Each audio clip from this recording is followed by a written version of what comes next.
Seja muito bem-vindo ao episódio de número 27 do The Wolves Cast, seu melhor podcast de vendas. Leonardo Belling aqui, seu host. Estamos com mais um convidado especialíssimo e o tema do podcast de hoje é franquia de sucesso. Não é sorte, é visão, é processo e é liderança. E nesse episódio 27, talvez o primeiro da história com o meu xará, um xará aqui no podcast, Léo Paixão. Gratidão pelo convite de estar aqui, meu amigo. Valeu, prazerzaço estar aqui com vocês e tô aqui para ajudar, bater um papo com vocês, pode contar comigo e toda pergunta será respondida. Maravilha, maravilha, cara, alegria demais. Deixa eu apresentar, né, que eu esqueci. Léo Paixão, senhoras e senhores, fundador da rede Influx, uma das maiores redes de ensino de idiomas do Brasil, já ganhou há alguns anos o prêmio da melhor franqueadora pela ABF, ele que também é head e sócio da Valor Elbrus, escritório que tem mais de 2 bilhões de reais sobre custódia, consultor empresarial, tem outros negócios, tem a franquia de café também. Exato. Vamos falar sobre isso que eu quero saber mais curiosidade. E atleta, maratonista nas horas vagas, triatleta, meu cara. Exato. Sensacional, vamos falar um pouquinho sobre isso também. Leozão, então uma alegria estar aqui com você. A gente se conheceu aí nos bastidores de networking, de eventos da vida, né? Lembro que você fez 2 grandes palestras lá para os nossos clientes na época da GGV.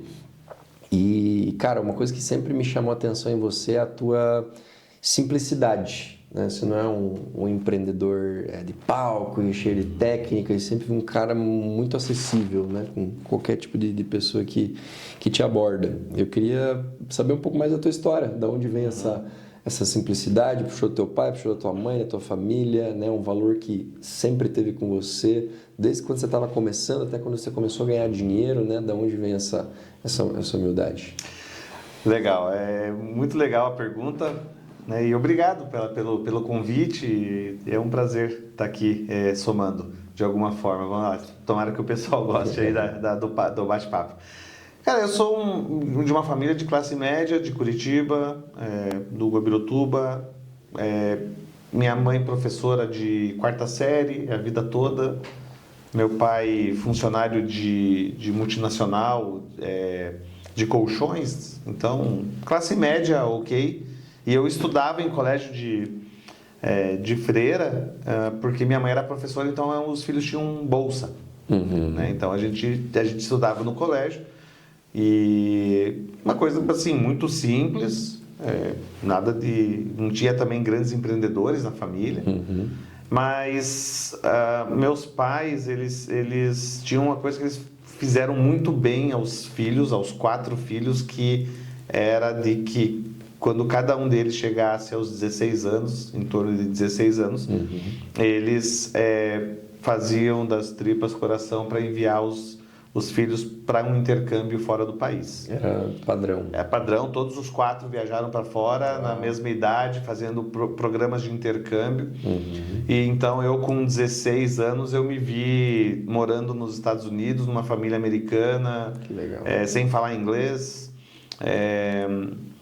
e tendo que me virar de alguma forma porque eles pagavam a ida e mal e mal a estadia, porque você morava com família lá, estudava em colégio público, né? Então, e lá eu tive que me virar muito porque não tinha dólar sobrando, eu tinha que me virar. Então, na época de verão, que não tinha neve, eu ajudava americanos eu era ajudante de pintor, então eu ajudava a pegar ali as coisas e não precisava falar muito inglês para ajudar os caras a pintar casa. E no inverno eu retirava a neve, eu desatolava carro, abria caminho da porta até a rua e enfim. E aí entra a primeira grande questão, assim, que as pessoas perguntam, né, da onde que vem o meu espírito empreendedor, sendo que na minha família mesmo não tivemos, né, grandes exemplos de empreendedores assim. Foi na época de retirar neve que eu estava um dia dormindo e minha mãe americana bateu na porta do meu quarto e falou: "Ei, Leo, essa madrugada nevou muito, não sei se você se deu conta, mas a gente precisa buscar alguns mantimentos na farmácia e a gente precisa desatolar o carro que está coberto de gelo. Né? Daí eu falei, olha, eu não vou poder porque eu combinei já com o vizinho no final do dia de ontem que eu ia fazer um trabalho na casa dele. Daí ela falou, não, você vai desatolar o nosso carro. Eu falei, não vou, eu vou do vizinho. Não, é o nosso. Eu falei, não, eu preciso dos $8 a hora. Eu preciso do dinheiro, eu preciso dos dólares aqui para me manter. Daí ela me deu 3 opções. Ela falou, você tem 3 opções. Ou você vai lá no vizinho, tira toda a neve para ele lá, e você tem 1 semana para achar outra casa para morar. Sério? Te botou na parede assim? Estou na parede. Segundo, você desenterra o nosso carro aqui e vamos esquecer essa conversa. E a terceira opção é você me paga $4 a hora pela pá que não é tua.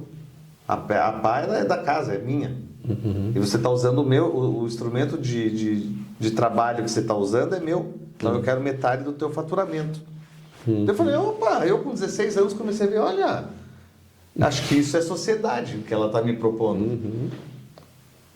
Eu pensei, cara, mas eu não vou, não é justo, cara. Eu tô no menos 15 graus, eu tô passando frio lá fora, eu tô batendo nas portas, eu não quero dividir o bolo com alguém que está no quentinho, vendo televisão e...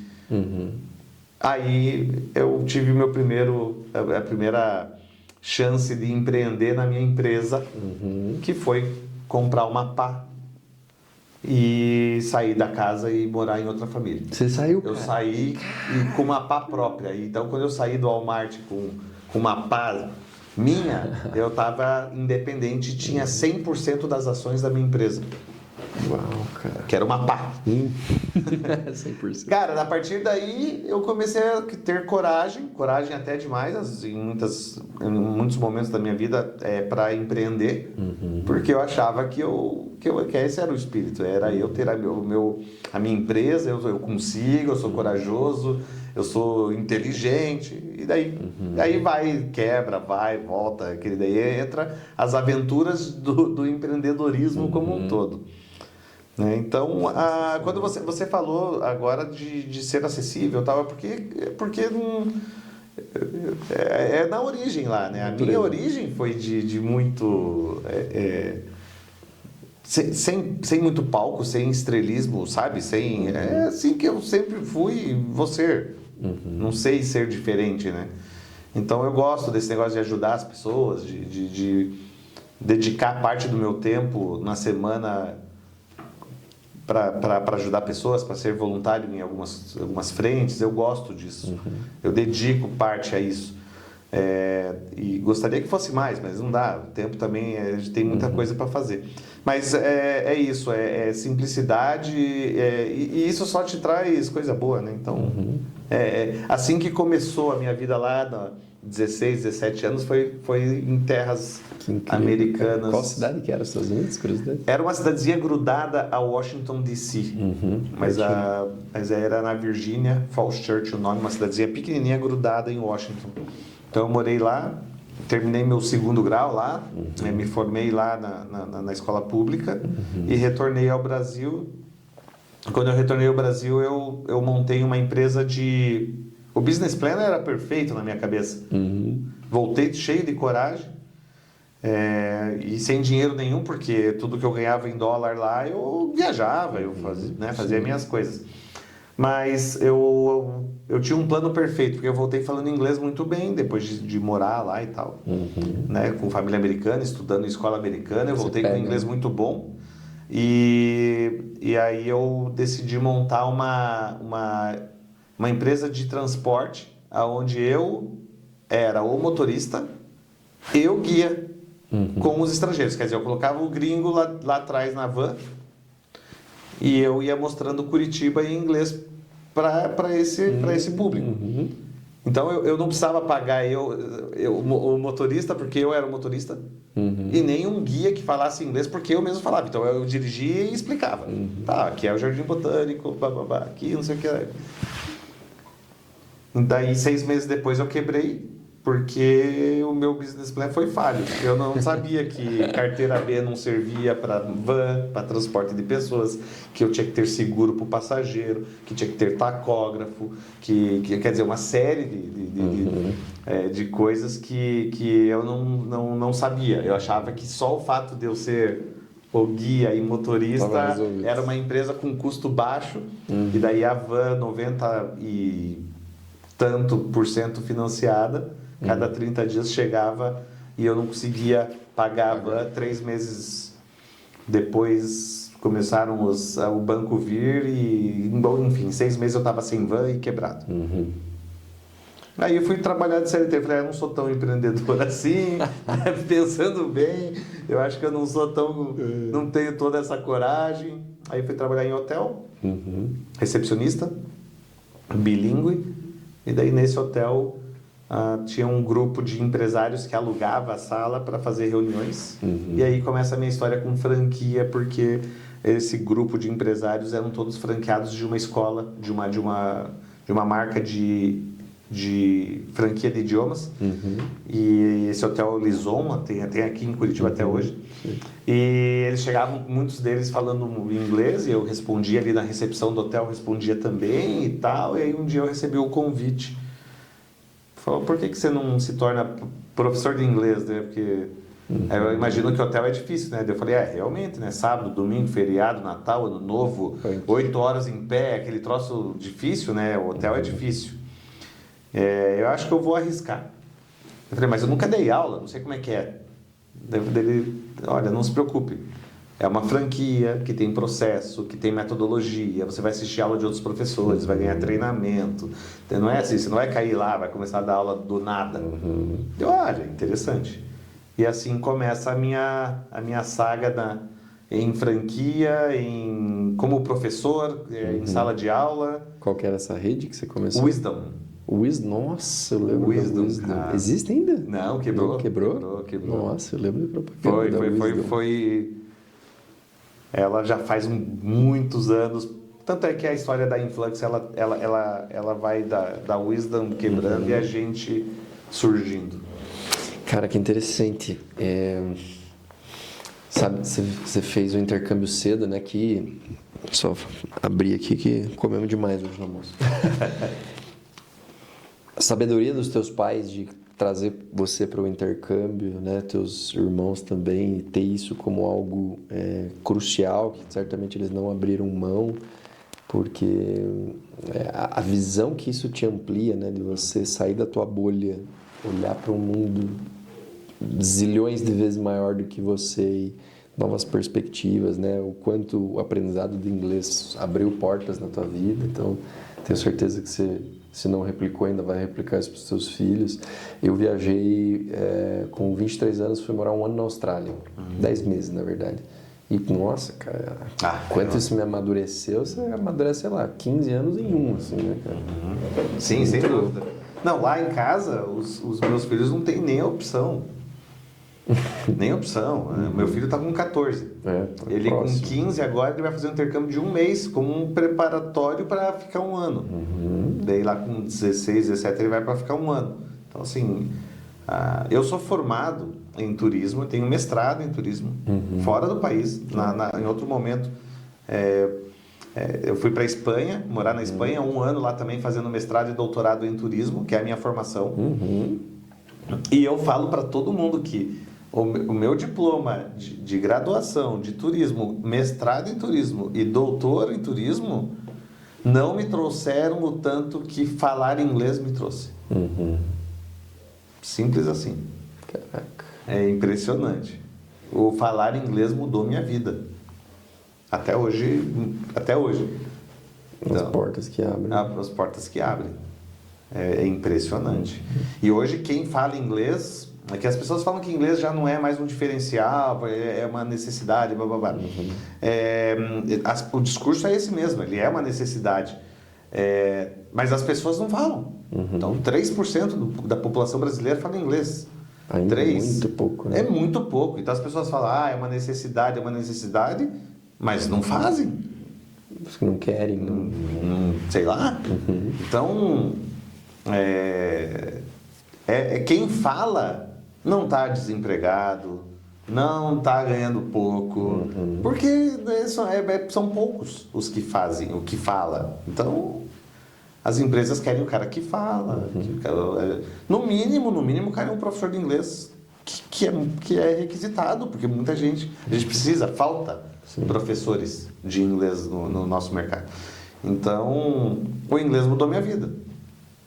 Falar só, não é estudar numa universidade, algo, não, é só o fato de eu falar, que eu aprendi na rua, já mudou toda a minha vida mais do que diplomas universitários. Incrível, cara, incrível. E, cara, na tua trajetória, né, quando você começou com a Influx, quero entender um pouco mais dessa história também. Mas tem um estudo que diz que, eu não sei a quantos dólares, se é 4 mil dólares, 5 mil dólares, alguma coisa assim, trazendo para real algo em torno de 20 a 25 mil reais por mês, né? Depois de um valor, o dinheiro ele deixa de fazer tanta diferença na tua vida, né? Você começa a ter outros valores, outros princípios e a tomar decisões. Qual que foi o momento assim da tua trajetória que, cara, você desapegou do dinheiro ou você percebeu assim, cara, dinheiro não é mais uma coisa tão importante? Qual foi o momento assim que você falou, cara, nossa, agora eu tenho que olhar para outras coisas? Porque a gente no início de carreira, a gente é movido, né? Por buscar a liberdade, buscar. Quando foi esse momento? Você lembra assim? Sim, lembro bem. E eu precisei de um chacoalhão muito grande para isso acontecer, que foi a pandemia.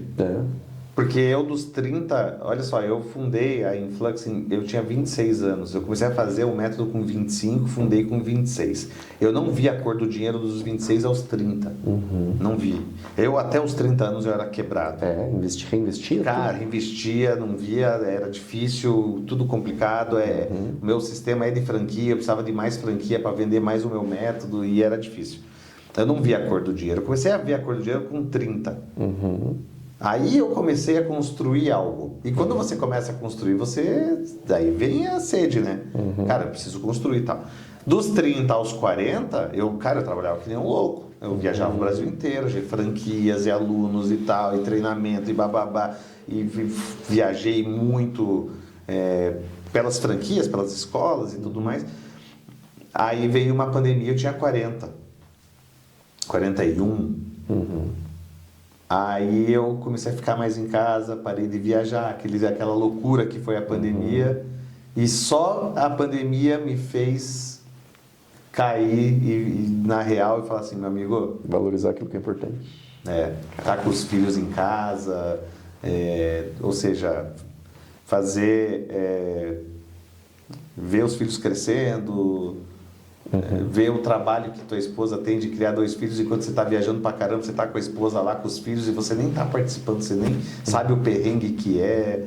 Aí a partir daí mudou também minha vida, mudou totalmente também. E aí a pandemia veio pro bem, né? Uma pandemia nunca é pro bem, né? Mas na minha vida ela deu E eu nunca mais voltei a ser o mesmo depois. E nem quero. Tua família percebeu isso, com certeza. 100%. É no caos e no sofrimento que a gente mais aprende, né? Nas glórias. E eu não sei se não tivesse a pandemia, eu não sei como estaria. Muito provavelmente na correria, desgastando família, dando prioridade aos negócios. E aí a gente sabe, porque tem as histórias de muita gente aí que prioriza os negócios, o dinheiro e larga, e a família vai ficando e a coisa explode uma hora, né? Então eu acho que no meu caso iria caminhar para algo desse tipo, que daí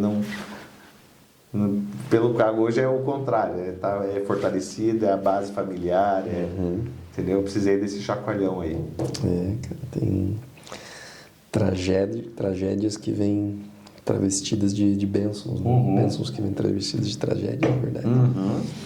E, Léo, eu gosto muito de perguntar para as pessoas, tem aquela ferramenta da janela de Johari, né? Que é aquilo que o meu eu aberto, aquilo que eu enxergo em mim e que todo mundo enxerga, aquele meu eu fechado, que eu enxergo em mim, mas eu não deixo os outros enxergarem. Aí tem o eu cego, que é o que o outro enxerga em mim, mas eu não reconheço. E o eu totalmente fechado, que nem eu sei sobre mim mesmo e nem o outro sabe sobre ti mesmo. Falando do teu eu aberto, né, cara? O que hoje você acredita que atua dentro? Pô, você é um cara, nitidamente pela tua história, por onde você chegou, de múltiplas habilidades. Hoje, consultor empresarial da parte financeira, da parte de franquia, da parte de processos, né? Mestrado em turismo, fundador de uma das maiores redes de franquia do Brasil. Qual que é a tua maior força, se você falar assim? Ah, você entende um pouquinho de gestão de pessoas, da parte financeira, de processos, de marketing, mas o que você fala assim, cara? Isso aqui eu me garanto muito e eu acho que poucas pessoas fazem melhor que eu. Excelente pergunta. Eu faço muita coisa, né? No meu dia a dia, assim, muita coisa. De diferentes CNPJs, eu sou consultor de franquia do Sebrae, só para você ter uma ideia. Assim, só o Sebrae me traz coisas que... hoje de manhã eu estava fazendo franquia de cogumelo. Hoje? Então, assim, estruturando cogumelo. E falo de educação financeira, pessoa física. E depois, daqui a pouco, eu estou falando de investimento.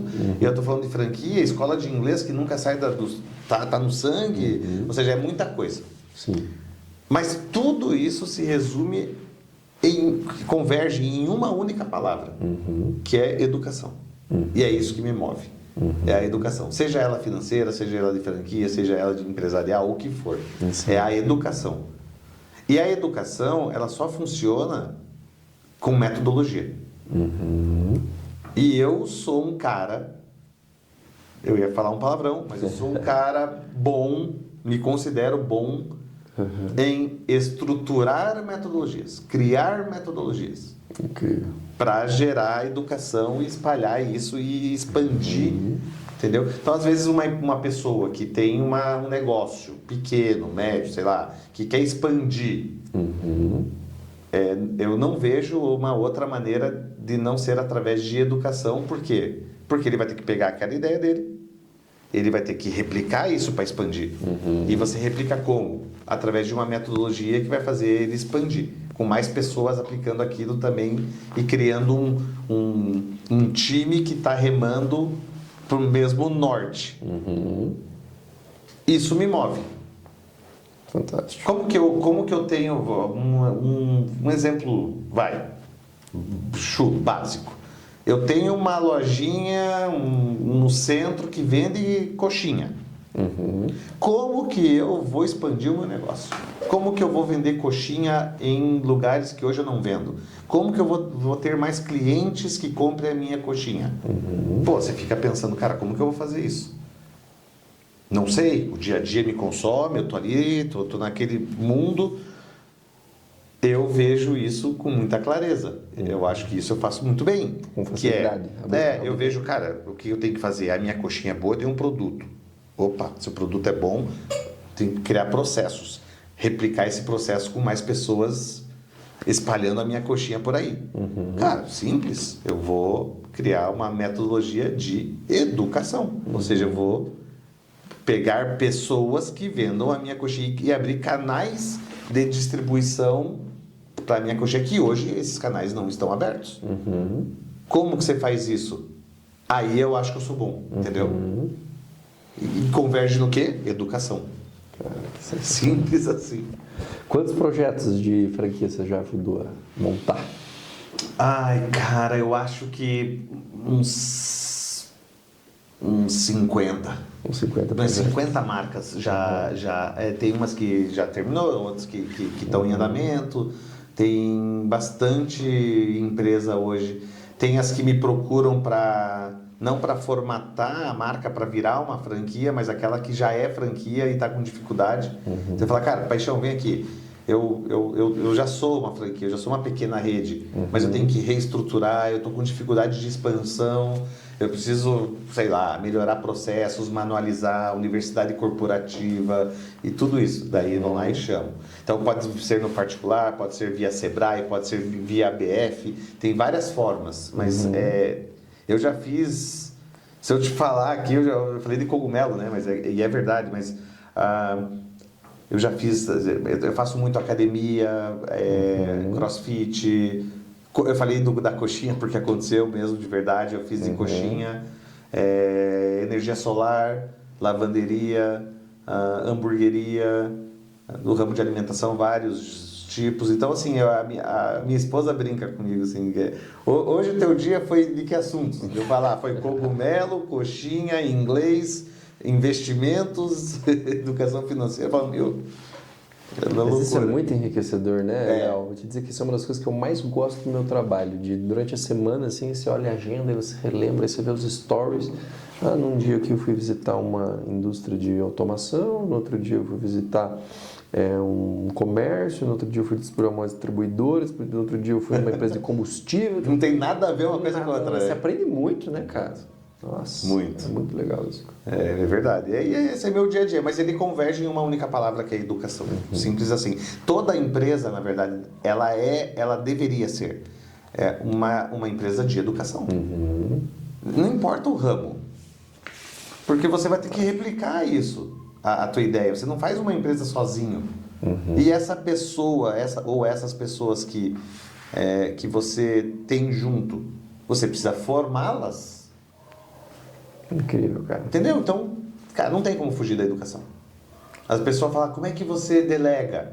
Educação? Metodologia? Por que você tem medo de delegar? Porque você não está entregando o teu conhecimento ao alheio, à pessoa ao lado? Falta metodologia? Não é só coragem de delegar. É porque você não tem. Você não tem o teu negócio protegido. Então, você tem medo que o outro saiba segredos que você tem. Cara, então tá faltando o quê? Você mesmo proteger e depois replicar. Metodologia, educação. Você tem que ser uma formadora de pessoas. Eu não consigo contratar. As pessoas vêm e vão, o tempo todo entram e saem. Como é que está a educação? Como é que está teu onboarding? Como é que está teu dia a dia? Como é que está manuais? Cara, como é que está? Tá vendo que aí você coloca a culpa no outro. Nunca é você mesmo, né? Nunca é você mesmo. Tá difícil de contratar. Tá difícil de contratar. Cara, mas e os que estão aqui, que estão indo embora? Por quê? O que você está fazendo? Eu estou me alongando muito, desculpa, mas aqui eu falo de educação, eu brilho o olho, é a minha vida, e não importa o que eu esteja fazendo, não importa o produto vendido, o serviço vendido, a empresa que eu estou atendendo, tudo se resume à educação. Simples assim. Cara, e você acha que essa capacidade de ensinar, quanto que você acha que isso é dom, quanto que você acha que isso é talento? Para você pensar na resposta, a minha primeira experiência com educação, eu tinha... Antes de entrar na GGV, eu tinha acho que 22, 23 anos. Logo depois que eu voltei da Austrália, eu fui para a Austrália com 22 para 23, eu tinha uns 23 para 24. Eu trabalhei numa empresa chamada Unileu, que é uma empresa que capacita jovens aprendizes e pessoas com deficiência para o mercado de trabalho. Tinha uma namorada minha que trabalhava lá, estavam precisando de professor. Eu, razoavelmente, não tinha nenhuma experiência com educação, mas considerava que sabia ensinar e falava bem e tal. E aí fiz um teste lá, fui aprovado e comecei a dar aula. Dei aula lá um ano e pouquinho. E aí dava aula de tudo, dava aula de... principalmente as grandes empresas criavam turmas, tipo Condor, Votorantim, várias empresas, Bosch, Volvo, principalmente as multinacionais, tem a lei, né, que elas são obrigadas a colocar pelo menos algumas pessoas, jovens aprendizes e pessoas com deficiência no mercado de trabalho. Aí eu dava aula para essas pessoas que entrariam nessas empresas. Então, aula de coisas básicas, fundamentos da administração, fundamentos de marketing, língua portuguesa, ética, aula de coisas básicas, né, que alguém precisa saber. E aí ali foi a minha primeira experiência, cara. Eu gostei demais, assim, os alunos gostavam de mim, e você percebe assim, nossa, eu acho que eu consigo fazer isso aqui, né? E aí você vai... Aí eu acabei migrando para o mercado de consultoria, né?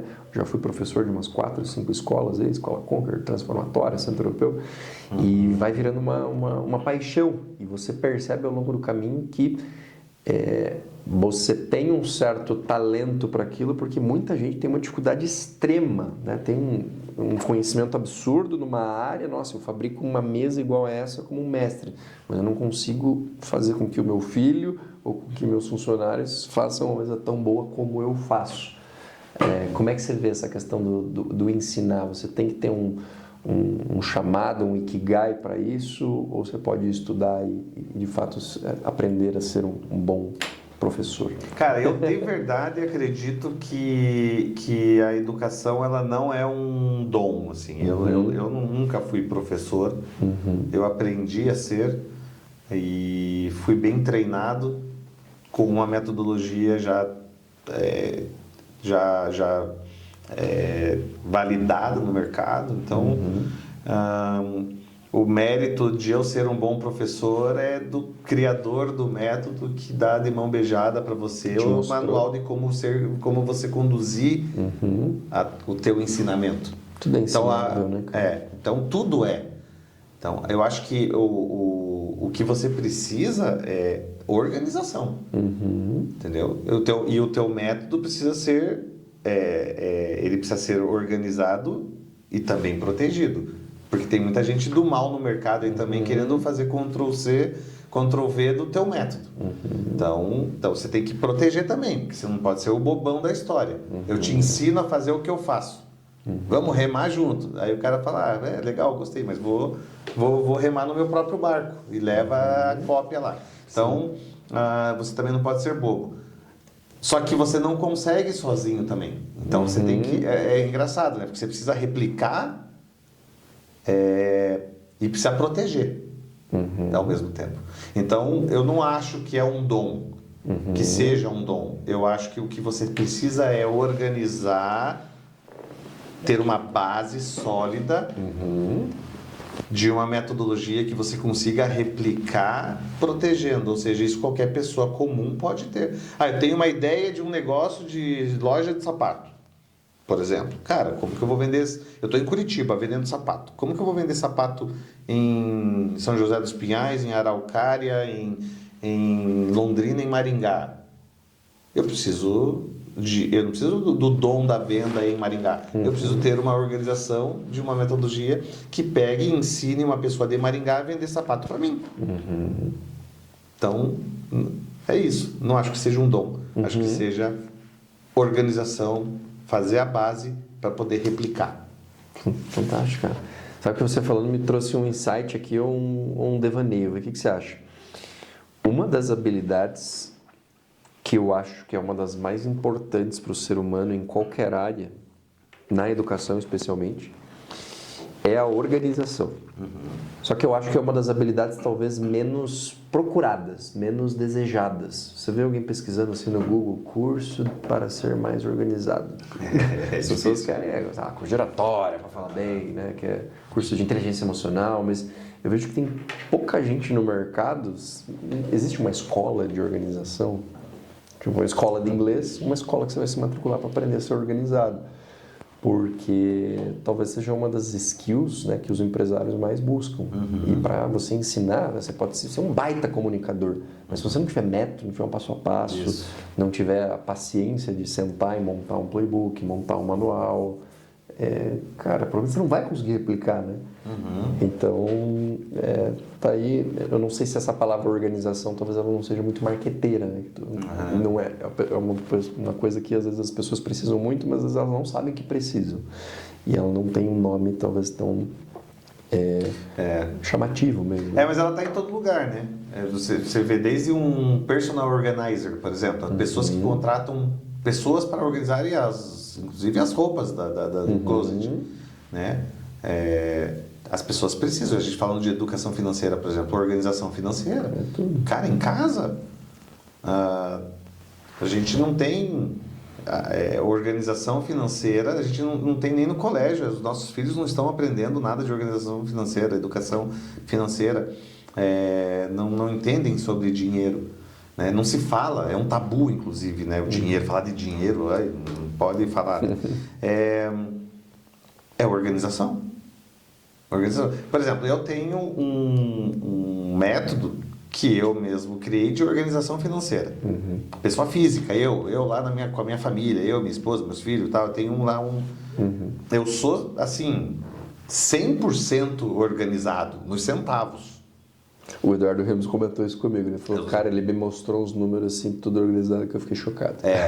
Cara, gera gráfico e tudo e tal. É Excel, não é nada pago, plataforma nada. Excel, ferramenta gratuita. Tal.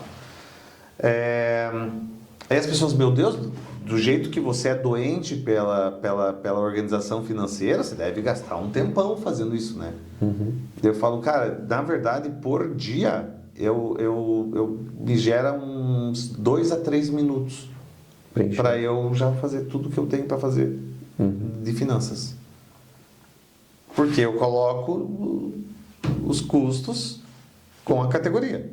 Já lê a categoria, já gera o gráfico, já gera tudo. Quantas movimentações financeiras você faz por dia? Na pessoa física. Cara, não sei, mas 8, 7, 10... Muito, 20, acho difícil. Você ter 20, quer dizer, pô, sei lá, é Pix, é isso, é cartão de crédito. Cara, você fazer 20 no dia é muito difícil. Eu lanço, que seja 20, eu lanço. Restaurante, supermercado, blá, blá, blá, blá. Cara, quanto tempo demorou? Talvez nem 2 minutos. E as pessoas, eu não tenho tempo para me organizar, meu amigo. Então falta organização, metodologia. Falta vontade, falta olhar para um problema que talvez você não queira ver. Um furo do balde que você não quer ver. As pessoas não querem enxergar o problema. Eu tenho um amigão meu que fala assim, cara, eu não organizo as minhas finanças porque eu tenho medo. E ele é bem sucedido. Mas ele tem medo de ver. De ver que, na verdade, não ganha tanto dinheiro quanto eu acho que ganha. Aí eu nunca perguntei qual que é teu medo, né? Mas ele tem medo de ver o cenário, o todo. Então, falta aí a organização. Cara, isso é curioso, porque é uma baita disciplina para você desenvolver, né? Porque conforme você vai ganhando dinheiro e você vai também se acostumando com algumas coisas, né? Cara, se acostumando com um cartão de crédito com uma fatura X, se acostumando a pagar ali algumas faturas de consórcio, daqui a pouco pega mais uma, se acostumando a um estilo de vida, ao mercado, ao restaurante, ao acesso, né, a comprar roupa, você vai se acostumando. Isso. E aí bate aquele medo de tipo, cara, e se eu descobrir que talvez vou ter que abrir mão de umas coisas aqui, ou vou ter que... Nossa, eu acho que eu preciso ganhar mais dinheiro para sustentar essa vida que eu estou querendo ter. Eu vou ter que abrir uma empresa nova. É porque as pessoas, o que acontece, né? Assim, pelo menos a forma como eu enxergo o dinheiro, né?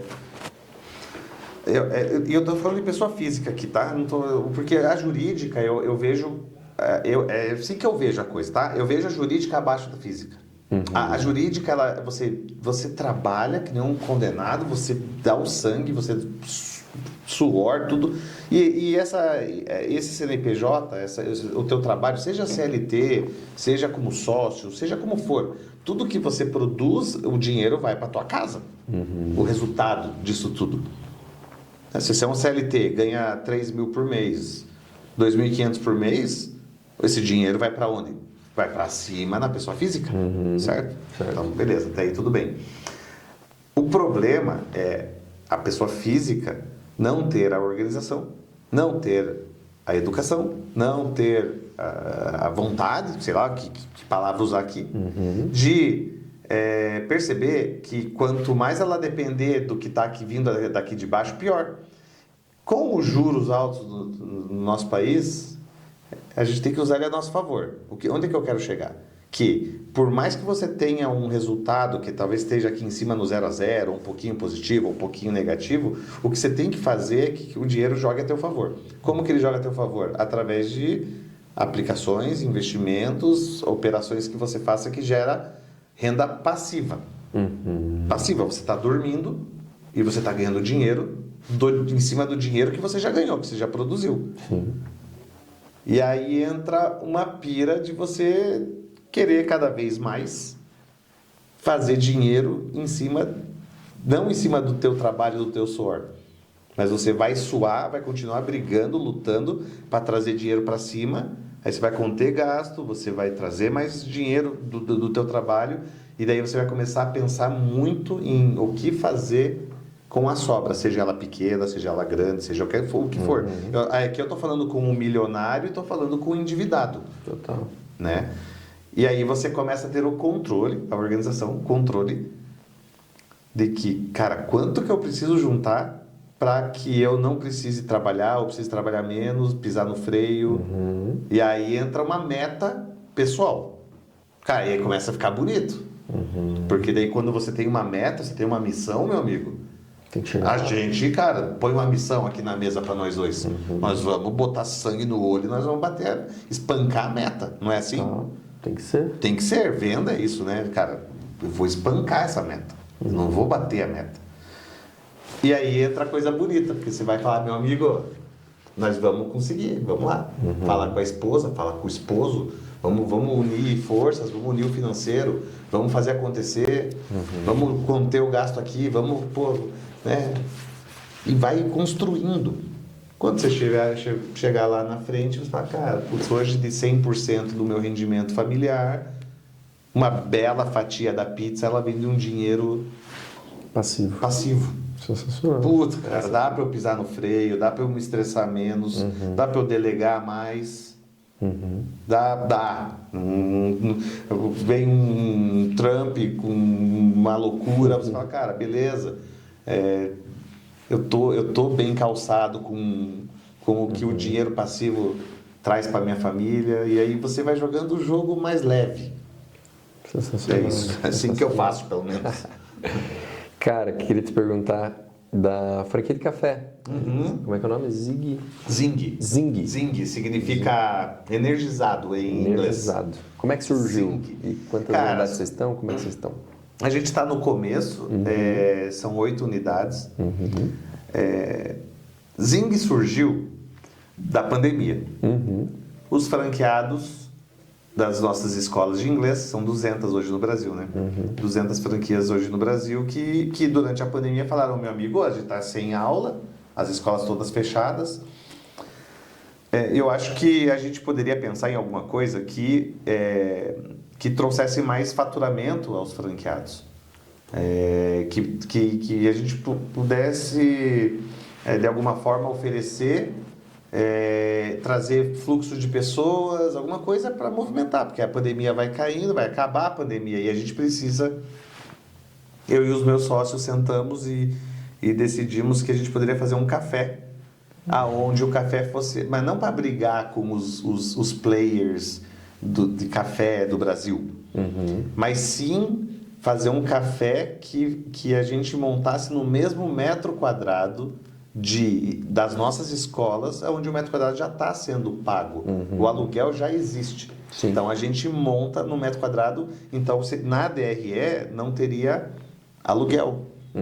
Então, um café hoje pequenininho, se você tem lá 4 mil de aluguel, já judia. Quantos cafezinhos você tem que vender para pagar um aluguel de 4 mil, por exemplo? A gente pensou, putz, vamos fazer alguma coisa que não tem aluguel. A gente abre para o público e para os nossos alunos, nossos colaboradores. Não é para ganhar um mar de dinheiro, é para ganhar um complemento. E aquele metro quadrado já está sendo pago de qualquer jeito. Se não tiver o café ali, o boleto do aluguel vem do mesmo jeito. E pegou, e foi legal. A gente fez um conceito legal, né, de energia. E tá bem, a gente não tem essa pressa de crescimento e tudo mais, porque a gente tem a logística como um problema, de congelados e da parte da comida, né? Não do café em si, mas da comida. Então a gente tem franqueados, né, por todo o Brasil, e eles falam, quando é que a gente vai trazer, vocês vão montar Zing aqui na minha escola, aqui em Manaus, por exemplo.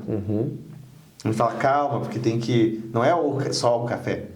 É o folhado, a coxinha, é o pão de queijo, tem outras coisas, outros desafios. Então a gente está crescendo em espiral. Então a Zing é 100% uma franquia pensada para estar associada a Influx, ou não?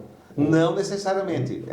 Daí ela passou a ser... Era esse o início, né? Era o início. Mas hoje ela é para cafés que...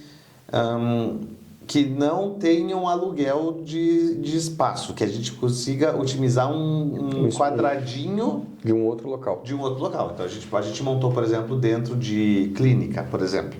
Então a clínica tem, a gente montou no IMF aqui em Curitiba, tem lá o nosso café. Então assim, é um laboratório das grávidas que vão fazer lá os exames, e a gente montou um café num espaço que já estava lá disponível. Aí vocês entram como sócios do local? Não, é franquia. É franquia. É franquia. A gente tem em barbearia. A barbearia que tem um espaço. Montamos um café com a barbearia. Mas daí o franqueado ele vai pagar um aluguel para o dono do espaço. A gente está imaginando de um negócio que já exista, tá? Então o cara já tem uma barbearia, o cara já tem. Aí o franqueado vai ser o próprio dono da barbearia. Exato. Entendi. Exato. Entendi. Que legal, cara, baita ideia. É uma ideia. Não é para ser 500, 1000 cafés espalhados pelo Brasil.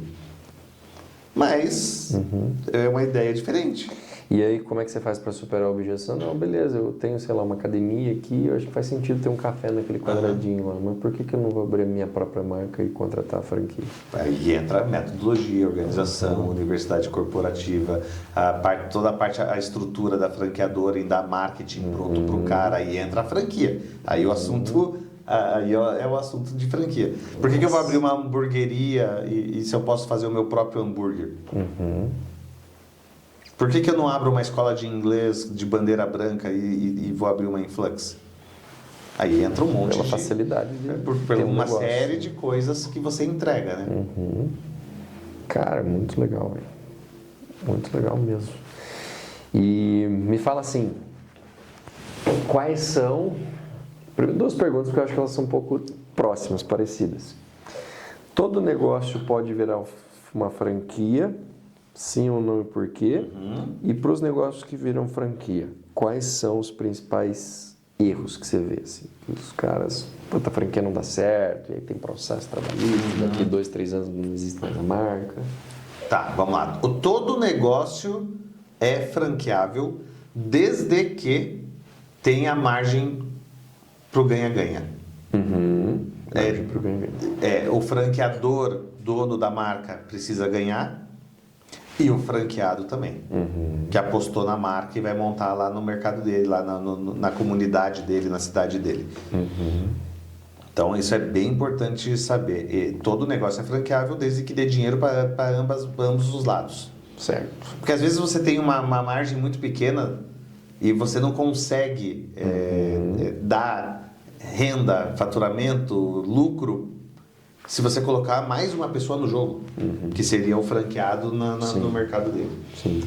Tá, então esse é um ponto. O outro você falou, desculpa? O outro é quais são os principais erros de quem abre uma franquia e aí você percebe que Tá, o principal erro ele é assim, empresas que veem na franquia o canal de, assim, é o cano de escape dele para se livrar, de salvar o negócio. Por exemplo, cara, eu tô ferrado, não tô legal, não tô bem. Vou vender franquia, porque a taxa de franquia momentaneamente te dá um respiro, uma taxa que faz você ficar grandão no curto prazo. É a grimpa no fogo, né? Esse é o principal erro, porque vê na franquia a salvação do seu negócio. Porque daí o que acontece? O cara vai lá e vai começar a vender franquia. E vai dar um dinheirinho para ele no início. Só que o que o franqueado quer? O franqueado, ele quer... Ele não liga de pagar a taxa. Mas o que ele quer em retorno? Ele quer know-how, ele quer apoio, ele quer marca forte, ele quer marketing. E você não consegue entregar isso. Por quê? Porque você está indo pro buraco e está vendo a franquia como uma salvação. E aí começa um rebuliço, porque você colocou no barco um monte de gente e o barco não tem estrutura para toda essa gente. Esse barco vai afundar. Vai afundar. E tem muita, né? Tem muita história. Daí começa a rebelião dentro do barco. Tem um índice hoje de mortalidade das franqueadoras? Cara, é muito menor do que de bandeira branca. Sim. Muito menor, porque a gente, como franqueador, a gente não quer uma franquia.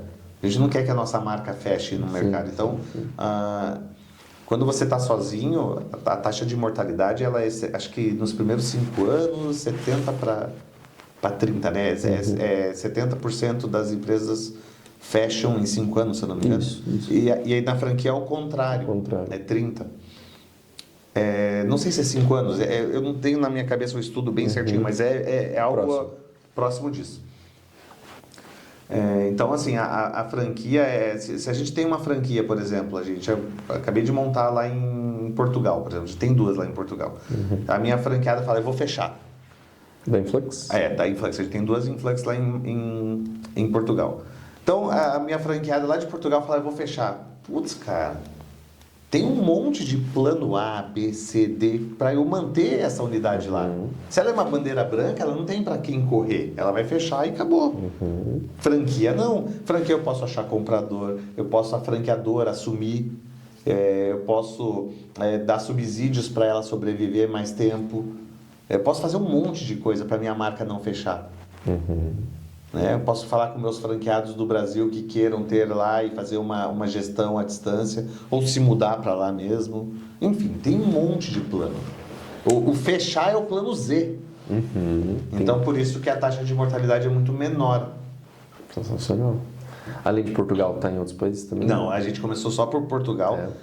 Primeiro, tateando, está dando muito certo. A gente abriu a segunda, já tem a terceira engatilhada. Mas a gente precisa de gente ponta firme, né? Legislação é outra, enviar material é outro desafio. A gente, no nosso caso, o nosso nome é muito em inglês, né? Influx é muito... Então a gente conseguiu... a gente conseguiu o registro da marca na comunidade europeia, mas não conseguiu nos Estados Unidos, porque é um nome mais comum lá. Então, a gente não consegue crescer em centros brasileiros nos Estados Unidos, por exemplo, porque a gente não tem o registro da marca. Então, a gente teria que mudar a marca, e aí entra um monte de coisa. Lá, na Europa, a gente conseguiu o registro.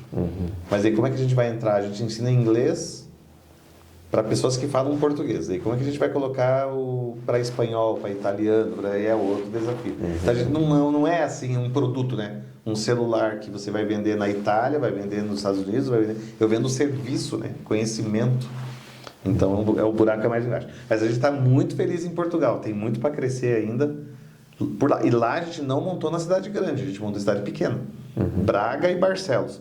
Por quê? Porque em vez de chegar lá bonzão já em Lisboa e Porto, por exemplo, a gente vamos tatear pelas beiradas. É que nem o teu negócio que você quer colocar aqui, vamos para São Paulo capital. Vai com uma unidadezinha lá fazer marketing naquele... A gente tem uma estratégia de ir pelo ABC, interior de São Paulo. Para daí vai sabe o War? Vai minando para daí entrar no centro de uma grande capital. Então, são estratégias, né? É o jogo do War. Sensacional. Sabe o que eu estava lembrando aqui, você falando que eu já fui aluno da Influx. Ah, é? Qual unidade? Uns 2 meses. Olha, porra! Eu devia ter 12 anos de idade. E aí só queria saber de jogar voleibol e futebol. Qual unidade que você foi? Do São Brás. Do São Brás, lá no atual do Túlio. Exatamente. Muito bem, aquela escola vai muito bem. Tá muito... Nossa, tá desde o início com a gente praticamente. É uma escola de anos, né? Sim. Legal, muito bom. Cara, me diz uma coisa. E a tua experiência, Léo, é fácil vender franquia? O começo foi fácil? Hoje, como é que tá? Tá mais difícil, tá mais fácil do que era antes? Como que foi quando você começou? E como que é o mercado atual em termos de facilidade de vender franquia? Ele não é difícil para quem tem uma base boa, porque uma vez que você tem uma base de entrega boa, do know-how, né? Franquias são, só um parênteses, franquias são 3 pilares, tá? Marca, tem que ter marca forte, estabelecida, né? Enfim, uma marca já constituída. Ganha, quer dizer, franqueadora ganha, franqueado ganha, todo mundo ganha. Modelo Não, forte. se a gangorra for pendendo só para um lado, dá ruim. E o terceiro é transferência de know-how. Então, o cara entra, mas ele quer o teu know-how. Ele paga, não tem problema, mas ele quer o retorno, que é o know-how. Então, é transferência de know-how. Fantástico. Quem tem esses 3 pilares, não é complicado você vender franquia. O problema é o cara que não consegue transferir o know-how dele para outra pessoa. Daí a pessoa paga e não tem o know-how. Pô, já complicou. Entendeu? Ou o cara, sei lá, é uma marca que gera lucro para a franqueadora e não para ele próprio. Aí ele vai embora, porque não tem como, não tem porquê.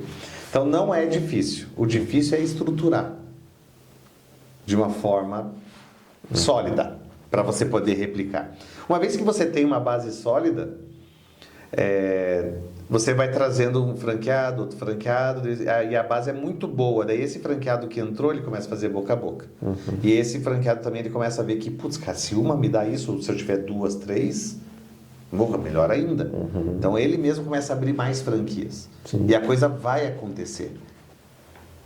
Entendeu? Então o que é o mais difícil? Não é vender franquia, é estruturar a franquia.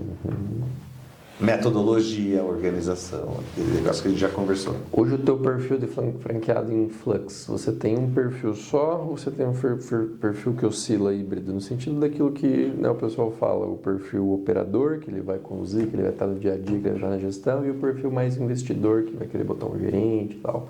Como que é hoje o teu modelo? A gente tem os investidores, mas na grande maioria são franqueados que operam, que estão lá. Os de maior sucesso são os que precisam. Total. Os que precisam. Os caras falam, cara, eu botei minha energia aqui, eu botei meu dinheiro aqui e eu tenho o plano B é fazer o plano A dar certo. Então, esse cara, ele tem sucesso. Sucesso é inevitável, né? Para quem não tem mais de um caminho. Só é o caminho que eu escolhi.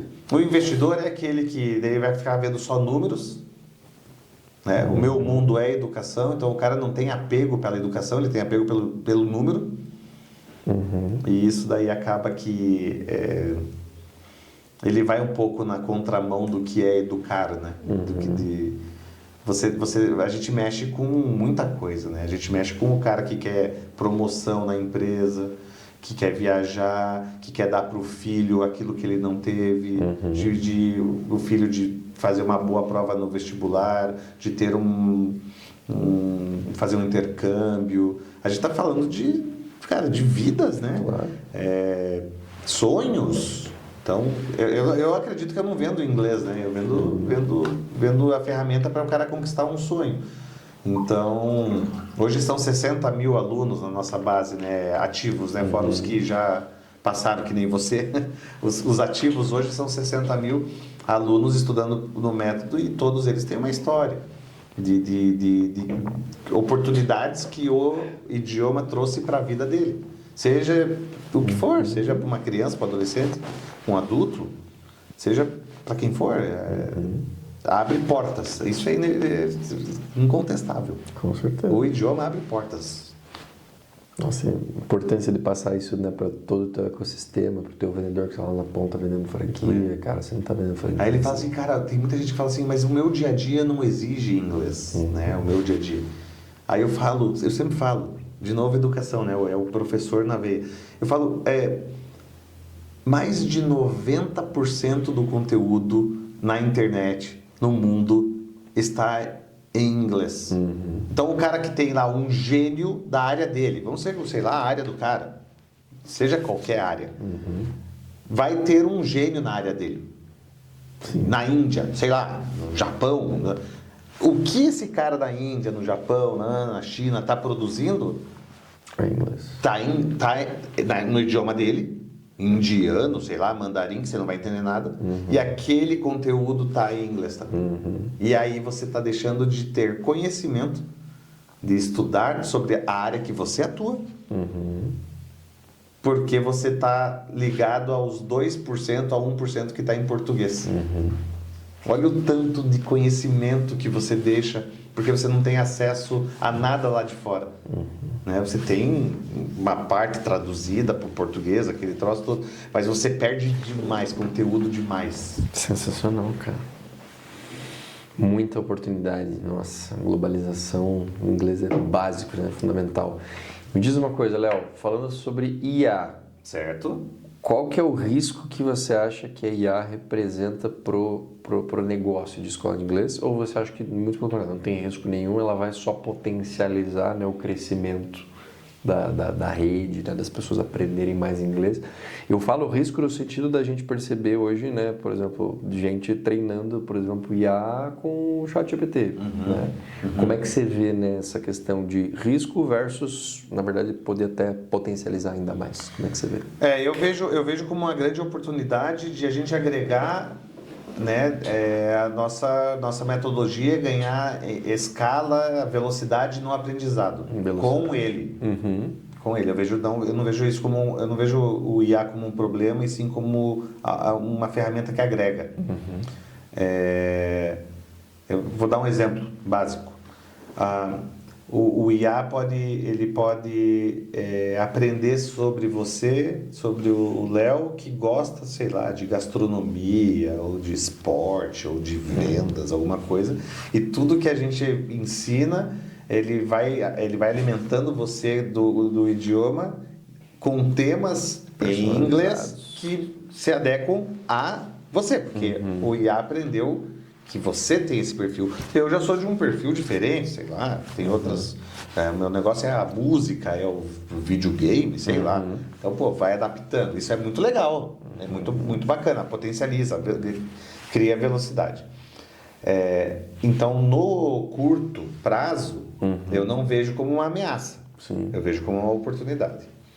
Do que uns 20 anos, 15, sei lá, que seja 10 anos, pode ser que as pessoas prefiram fazer uma reunião onde fala, o IA traduz, o outro fala, o IA traduz, e fica aquele negócio de várias pontes falando. Ou, sei lá, coloca um chipzinho aqui que o cara fala em português, o teu chip reconhece aquilo e você escuta em inglês. Tem os tradutores e tal, enfim. Mas hoje em dia você vai precisar da internet, você vai precisar que o chipzinho esteja colocado nas duas pessoas. Você não... isso resolve muito em McDonald's, pedindo os números do sanduíche que você quer, mas numa reunião de negócios não resolve. Numa reunião mais de fazer negócios lá fora e tudo mais não resolve. Então, assim, no longo prazo eu ainda estou apostando para ver o que vai vir. Mas fato é que as pessoas que querem aprender e não têm a preguiça de aprender e querem de fato fazer acontecer, elas querem realmente estudar e aprender. O preguiçoso é que vai lá, vou fazer de qualquer jeito, ou nem vou fazer porque um dia o IA vai falar por mim. Entendeu? Tô pagando para ver ainda, para saber se o IA vai substituir o humano. Isso eu tenho minhas dúvidas. Eu fico imaginando, tem aquela série, né, o Black Mirror, que é uma grande, né, crítica da tecnologia, e tem alguns episódios lá que fazem toda uma projeção de futuro. Né? Fico imaginando um episódio do Black Mirror, o adolescente, sei lá, 15 anos, indo para uma escola de inglês, que ele entra na sala de aula e o professor é a televisão, que é uma IA que fala, né, e chama ele pelo nome, conversa. Mas eu fico imaginando isso, a frieza disso, né?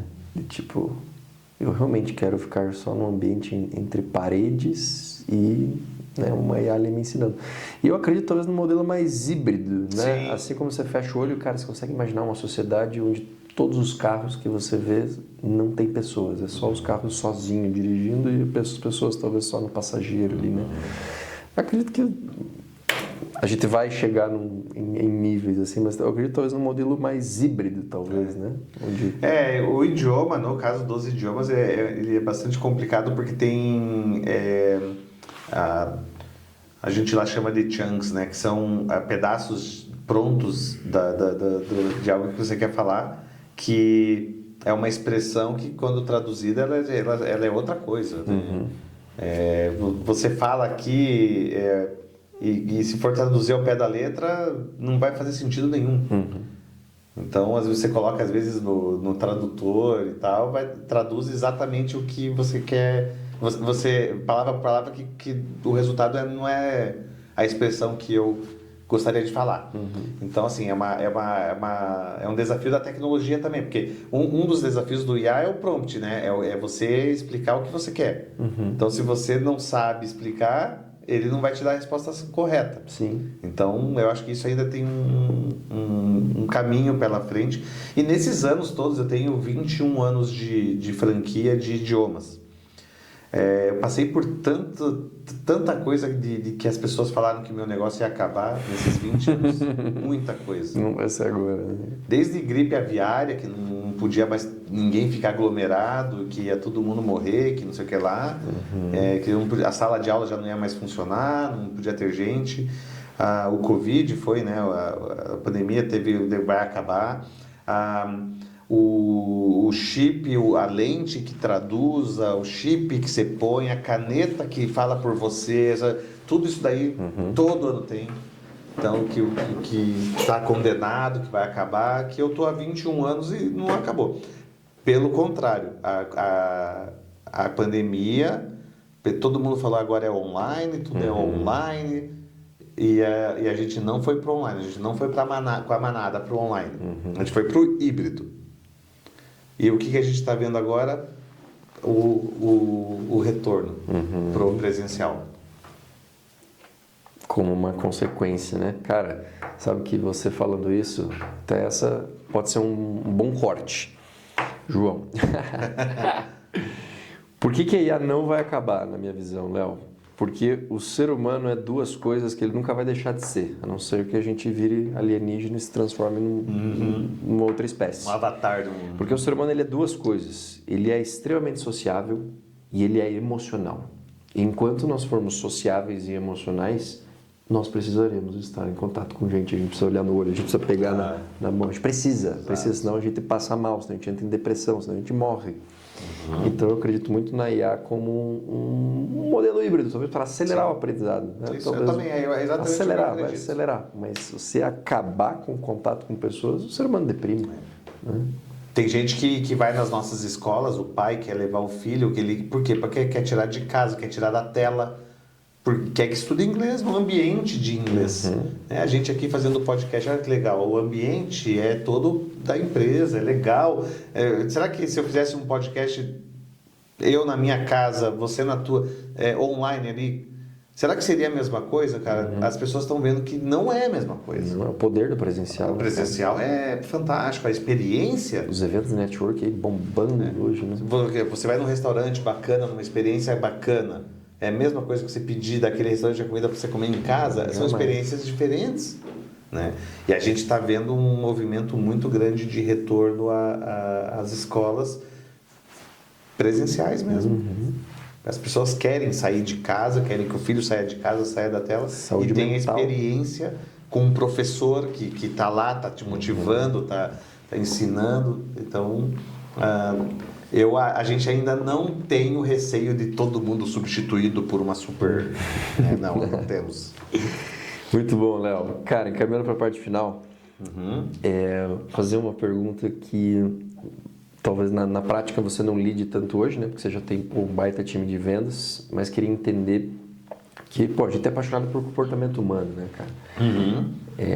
E tem uma frase que os coaches usam aí bastante, né? Paulo Marçal fala, e que é uma grande verdade, que CNPJs não quebram. O que quebram são pessoas. Pessoas quebram, CNPJs não quebram. Você hoje tem uma estratégia, um método, um roteiro, uma ação que é feita para vou dizer, talvez o primeiro passo seria evitar, né? Identificar se essa é uma pessoa que tem uma tendência a quebrar emocionalmente, ou se você percebe que tem um franqueado ali que não está performando, não por falta de script, falta de processo, falta de direcionamento, mas porque está com problemas pessoais que estão afetando o CNPJ dele, né? A franquia com que ele comprou sua. Hoje existe alguma estratégia, alguma direção para evitar, né? Talvez acabar seria possível porque você não tem controle 100% de todos os fatores, mas ajudar esse teu franqueado a não quebrar emocionalmente para que ele possa trazer resultado para a franquia. Boa. Tanto Influx como Zing, como Valor e Elbrus, a gente está vendo a necessidade de a gente criar um departamento. Não é um departamento com muitas pessoas. Talvez a Influx é uma pessoa só. Valor e Elbrus também, uma pessoa, que é o departamento de gestão e gente. Então, essa pessoa ela está lá para o bem-estar geral. Ainda é começo, né? O departamento já existe há bastante tempo, mas ainda é um começo para a gente aprender muito, né? Sobre como atuar no dia a dia.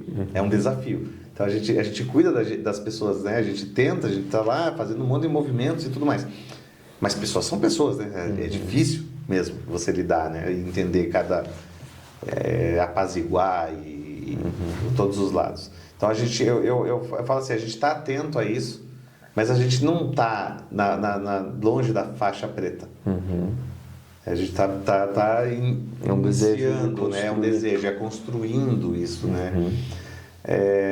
E daí a gente vê o clima organizacional, né? Tanto da nossa franquia como da nossa franqueadora.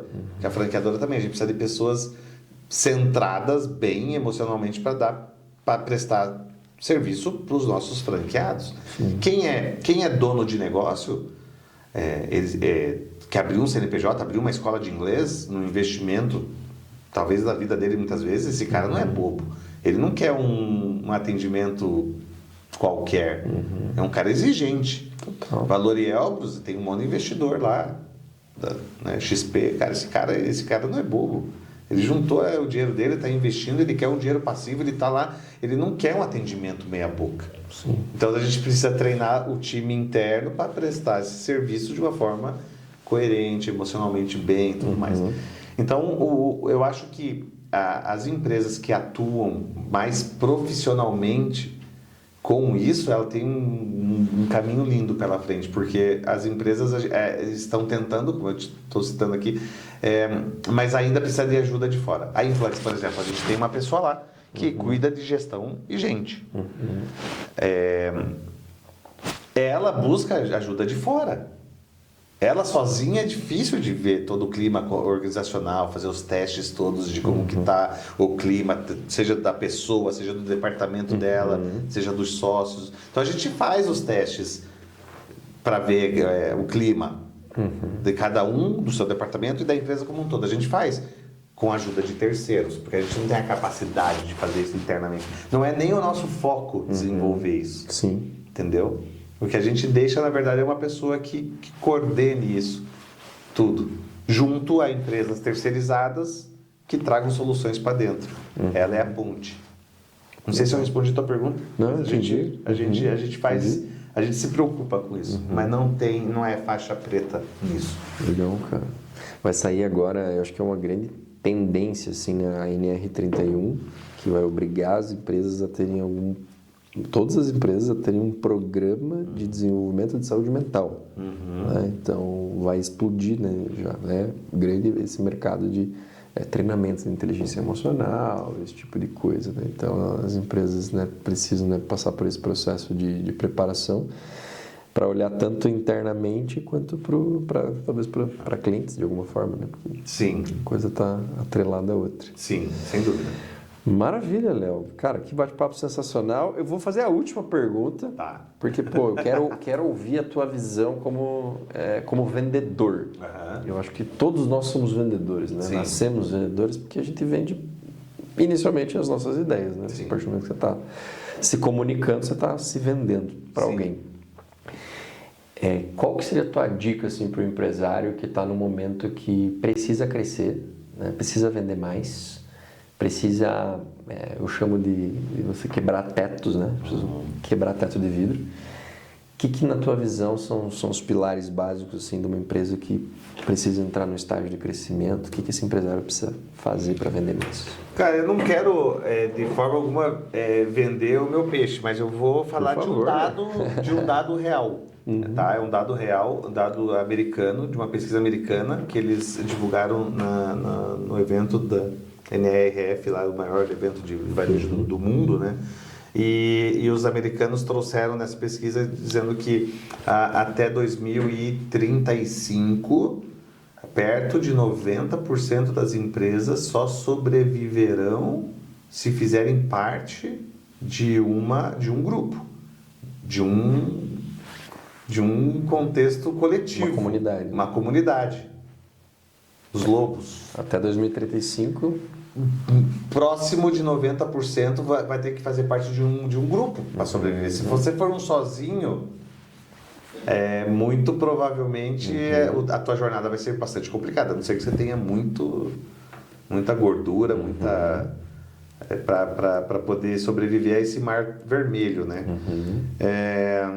Então, esse é um dado bastante que eu acho que impacta bastante, porque você fala, qual que é o meu futuro, né? E aí eu falo sempre, ou você está crescendo ou você está morrendo. Entendi. Porque se você não está crescendo, você não vai fazer parte de grupo, você não vai conseguir crescer, expandir e vão engolir. E vão engolir, não tem como não. Porque, imagine, um grupo, em 2035, um grupo vem, afunda teu barco. Então, faz você se mexer bastante, né? E aí, como que você vai fazer parte do grupo? Aí você tem que ver. Tem várias formas de expansão aqui.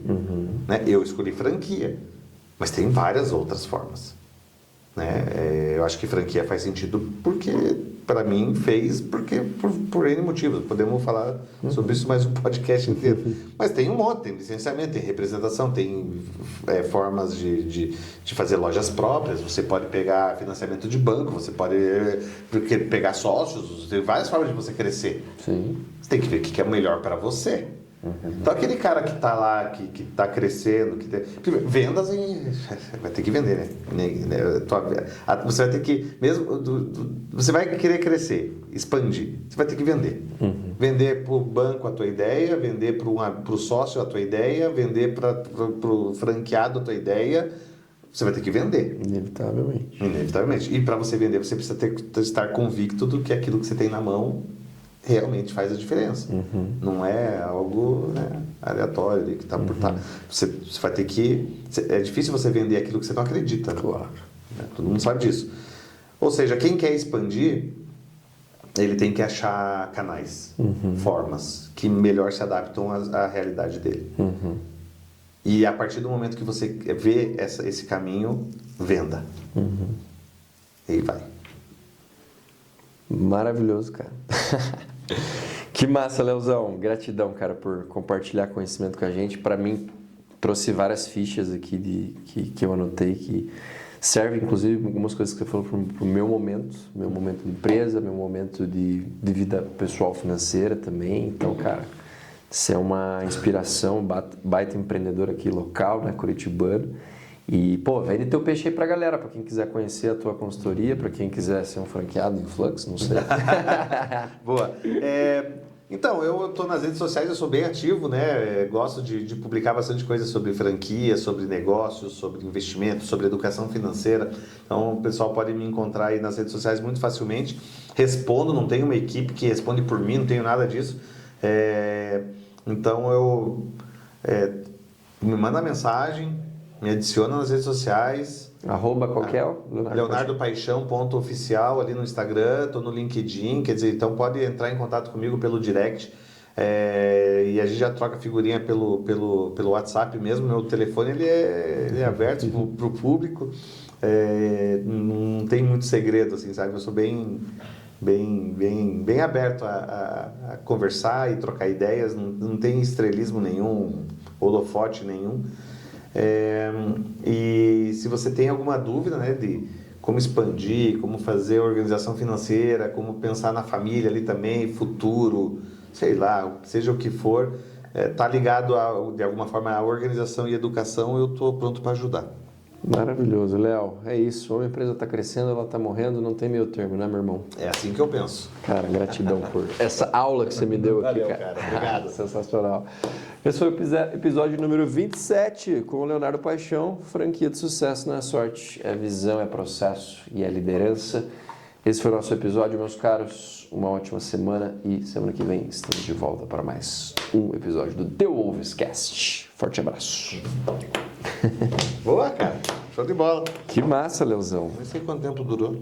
Eu também não, nem peguei o celular. 1h30. É mais ou menos isso que a gente costuma fazer. Show. 1h20, 1h30.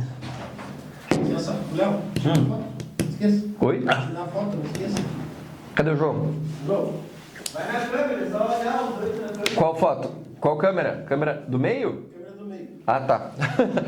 Ô, vai conseguir tirar foto daí, João? Cara, você tá moderno, hein, cara? Vai lá.